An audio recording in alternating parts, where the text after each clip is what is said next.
আগামীকাল 31শে জুলাই 2025-এর জন্য short term watch list এবং মার্কেট বিশ্লেষণ। প্রথমে আমরা দেখব ডিসিএক্স 53 পয়েন্ট প্লাস 743 কোটি টার্নওভার, ব্লক মার্কেটে 17 কোটি টার্নওভার।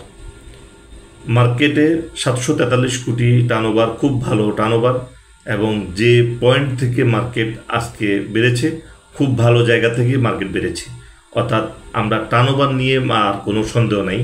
এখন টার্নওভারটা মার্কেট যতক্ষণ টার্নওভার ধরে রাখতে পারবে ততক্ষণ আমরা মার্কেটের সাথে তাল মিলিয়ে শেয়ারে আমরা এন্ট্রি দিব।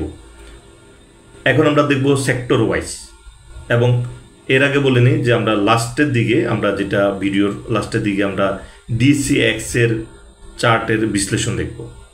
সেক্টর ওয়াইজ যদি আমরা দেখি, ব্যাংক 221 কোটি টার্নওভার, এবং তার নিকটতম যে দ্বিতীয় পজিশনে আছে টেক্সটাইল 84 কোটি টার্নওভার।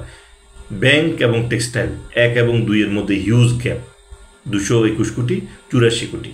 সেক্ষেত্রে যে ব্যাংকের টার্নওভার দেখে বোঝা যাচ্ছে যে ব্যাংকের আরও প্রাইজিং হওয়ার জায়গা আছে, অর্থাৎ ব্যাংকের টার্নওভার ভালো। তবে গতকালকে যে ভিডিওটা আমি দিয়েছিলাম একুমুলেশন এবং ডিস্ট্রিবিউশন, একুমুলেশন হলো প্রাইজের মুভমেন্ট নাই কিন্তু ভলিউমও নাই, এই জায়গাটা হলো একুমুলেশনের সময়। এবং যখন শেয়ারের প্রাইজিং হবে এবং ভলিউম হবে 1 কোটি 2 কোটি করে ভলিউম হবে, সেটা হলো ডিস্ট্রিবিউশনের জায়গা। তো সে অনুযায়ী ব্যাংক এখন ডিস্ট্রিবিউশনের জায়গা। ব্যাংক বলছি না যেখান থেকে বাড়বে না, ব্যাংক বাড়বে, তবে ব্যাংকের যেসব শেয়ারের প্রাইজিং হয়েছে, ভলিউম হয়ে গেছে, ডিস্ট্রিবিউশন হয়ে গেছে, সেগুলোর প্রাইজের একটু কারেকশন প্রয়োজন আছে। আর মার্কেটে যদি টার্নওভার যদি ভালো থাকে সেক্ষেত্রে এই সূত্রটাকেও তারা হয়তো মানবে না।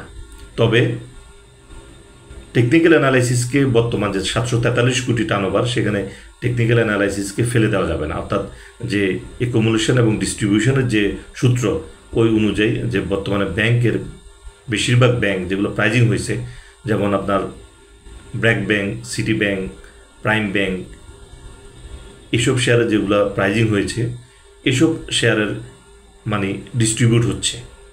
তো সেক্ষেত্রে এ ধরনের শেয়ার থেকে আমরা একটু দূরে থাকব, এবং যেসব ব্যাংকের মধ্যে UCBL, IFIC, AB bank, NRB, NRBC bank, one bank, যেগুলো প্রাইজিং খুব একটা হয় নাই, এই ধরনের ব্যাংকের দিকে আমরা নজর রাখবো, যেহেতু ব্যাংকের টার্নওভার অনেক হাই। আগামীকাল কার্যদিবসে আমরা কোন দিকে আমাদের নজর থাকবে? এখানে সেক্টর চেঞ্জ হবে, এখানে ছড়ায় ছিটায় বিভিন্ন ধরনের বিভিন্ন শেয়ার বাড়বে, যেহেতু টার্নওভার ভালো, মার্কেট ভালো। সেক্ষেত্রে কোনো পার্টিকুলার সেক্টরের উপর নির্ভর করা বর্তমান মার্কেটে ঠিক হবে না। তো সেক্ষেত্রে আগামীকালে আমাদের নজর থাকবে ডিএসসি 30-র উপরে এবং গভর্নমেন্ট শেয়ারের উপর। এটা খুব ইম্পর্টেন্ট পার্ট। আগামীকাল আমাদের নজর থাকবে ডিএসসি 30 যে শেয়ারগুলো আছে সেই শেয়ারের উপরে এবং গভর্নমেন্ট শেয়ারের উপরে।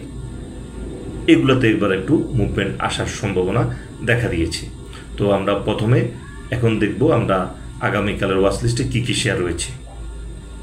বার্জার 18,000 ভলিউম, 1530 টাকা রেট। বার্জার আমরা এখানে আমরা নিয়ে এসেছি, আমরা এটা ভলিউম দেখে না, আমরা যে কারণে নিয়ে এসেছি এটা ফান্ডামেন্টাল শেয়ার হিসেবে আমরা এখানে নিয়ে এসেছি, কারণ আমাদের আজকে নজর থাকবে ডিসি 30-র দিকে। তো এরপরে যেটা দেখব ডোরেন পাওয়ার 1,67,000 ভলিউম, 25 টাকা 30 পয়সা ক্লোজিং। এমএসিডি খুব একটা ভালো পজিশন না হইলেও চার্টের পজিশন ভালো জায়গায়, ভলিউম করতে পারেনি, হয়তো ভলিউম করবে আশা করা যাচ্ছে। হাইডেলবার্গ সিমেন্ট 21,000 ভলিউম, 245 টাকা ক্লোজিং। এই শেয়ারটা আমরা নিয়ে এসেছি আমরা ডিসি 30 বেসিসে, এবং আমাদের আজকে ম্যাক্সিমাম নজর থাকবে ডিসি 30-র দিকে। এরপর আমরা যেটা দেখব আইএফআইসি ব্যাংক 34,70,000 ভলিউম, 6 টাকা 80 পয়সা ক্লোজিং। ব্যাংকের যে মুভমেন্ট, ব্যাংকের যে টার্নওভার, সেদিকে নজর রেখে এই শেয়ারটার মুভমেন্ট তুলনামূলকভাবে কম হয়েছে, তবে ভলিউম এটা তেমন খুব একটা হয়নি, অর্থাৎ এটার ডিস্ট্রিবিউশন ওভাবে আমরা দেখতে পাচ্ছি না এখনো, তার কারণে আমরা ব্যাংক আইএফআইসি ব্যাংকে নিয়ে এসেছি। এরপর আমরা দেখব লিন্ডেবিটি DC30 10,000 ভলিউম, 944 টাকা ক্লোজিং। খুব ভালো জায়গা অবস্থান করছে, যে কোনো সময় বাউন্স ব্যাক করতে পারে। অলিম্পিক 3,18,000 ভলিউম, 161 টাকা 70 পয়সা ক্লোজিং। ভলিউম, MACD এবং চার্টের পজিশন সবই আমাদের পক্ষে, যার কারণে আমরা অলিম্পিককে নিয়ে এসেছি। এটাও DC30 share. SICL insurance 4,26,000 volume, 21 টাকা 70 পয়সা ক্লোজিং।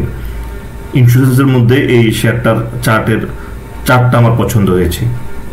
এরপর আসবো হলো ওয়ালটন, DC30 শেয়ার, 19,000 ভলিউম, 443 টাকা 80 পয়সা ক্লোজিং। খুব ভালো পজিশনে রয়েছে, যে কোনো সময় বাউন্স ব্যাক করতে পারে। UCBL ব্যাংকের মধ্যে এটা আরেকটা শেয়ার যেটা প্রাইজিং হয় নাই, 12 লক্ষ শেয়ার, 10 টাকা 30 পয়সা ক্লোজিং। EPSটাও খারাপ। যদি ব্যাংকের মুভমেন্ট যদি কন্টিনিউ করে তবে এ ধরনের শেয়ারের দিকে নজর রাখা যেতে পারে। তিতাস গভর্নমেন্ট শেয়ার, 96,000 ভলিউম, 20 টাকা 20 পয়সা ক্লোজিং। যে আমরা যদি এগুলা ভালো শেয়ারে যদি মুভমেন্ট আসে এবং যেহেতু মার্কেটের টার্নওভার ভালো, সেই অনুযায়ী আমরা তিতাসকে আমাদের ওয়াচ লিস্টে নিয়ে এসেছি। এছাড়া আজকে রাতে আমাদের 10টা থেকে আমাদের শুরু হচ্ছে কোর্স, এবং অলরেডি এখানে 16 জন কোর্স ফি জমা দিয়েছেন। তো আমি আশা করব আপনারা সবাই এই কোর্সে অংশগ্রহণ করবেন, এবং আমার দৃঢ় বিশ্বাস এই কোর্স করলে মার্কেটে অবশ্যই আপনারা লস করবেন না। এরপরে আমরা যেটা দেখব DCX এর আমরা একটা চার্ট দেখব, যেটা কি ধরনের চার্ট ছিল DCX। আমরা যদি ডে ক্যান্ডেল দেখি, খুব ভালো পজিশন থেকে মুভমেন্ট করেছে ভলিউম এবং টার্নওভার সহ।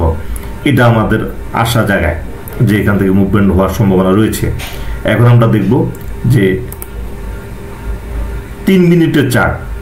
এখানে 3 মিনিটের চার্ট যদি আমরা খেয়াল করি, এখানে যে প্রাইজিংটা বা ইন্ডেক্স যে পরিমাণ আপ হয়েছে, যদি আমরা খেয়াল করি যে এখানের ভলিউম কিন্তু সেভাবে নেই। এটা প্রবলেম। লাস্টের দিকে ভলিউম করে গেছে, কিন্তু শেষের এই অংশটুকুর ভলিউমটা আসলে কাউন্ট করা ঠিক না। মানে এখানে যে দুটুকু বেড়েছে, কিন্তু এখানে ভলিউম ওভাবে ইনক্রিজ করে নাই। আর যদি 1 আওয়ার আমরা চার্ট দেখি, সেক্ষেত্রে 1 আওয়ার চার্টের মধ্যে আমরা খেয়াল করব এখানে শেষ 2টা ক্যান্ডেল ভলিউম যতটুকু করেছে ওই অনুযায়ী ক্যান্ডেল বাড়তে পারে নাই, অর্থাৎ এখানে কিঞ্চিত সেল প্রেশার ছিল। এটা ভিতরের যে ক্যালকুলেশন সেটা দেখালাম। কিন্তু যদি ডে ক্যান্ডেল দেখি, সেটা পজিশনটা খুবই সুন্দর। যেহেতু টার্নওভার সন্তোষজনক, সেহেতু আমরা আশা করব যে মার্কেট এখান থেকে একটা ভালো প্রফিট দিবে এবং মার্কেট ভালো অবস্থা যাবে। টার্নওভার যতক্ষণ আছে মার্কেটে, ততক্ষণ পর্যন্ত মার্কেটে কোনো ভয় নেই, এবং এখানে পার্টিকুলার সেক্টরের উপর নির্ভর করার প্রয়োজন নেই। এখন যে কোনো সেক্টরের যে কোনো শেয়ার বাড়তে পারে, যেগুলো প্রাইজিং হয়নি। এই জন্য আজকে আমরা একটু ভিন্নভাবে ওয়াচ লিস্টটা সাজিয়েছি। তো আজকে রাত 10টা থেকে আমাদের কোর্স শুরু। এই কোর্সে আপনারা অংশগ্রহণ করবেন সবাই, এবং আমি আশা করি একটা বড় একটা কোর্সের আয়োজন হবে, এবং এই কোর্সে করলে আমি আশা করি কেউ এখানে লস করবে না মার্কেটে। তো আজকের আলোচনা এই পর্যন্ত। ধন্যবাদ।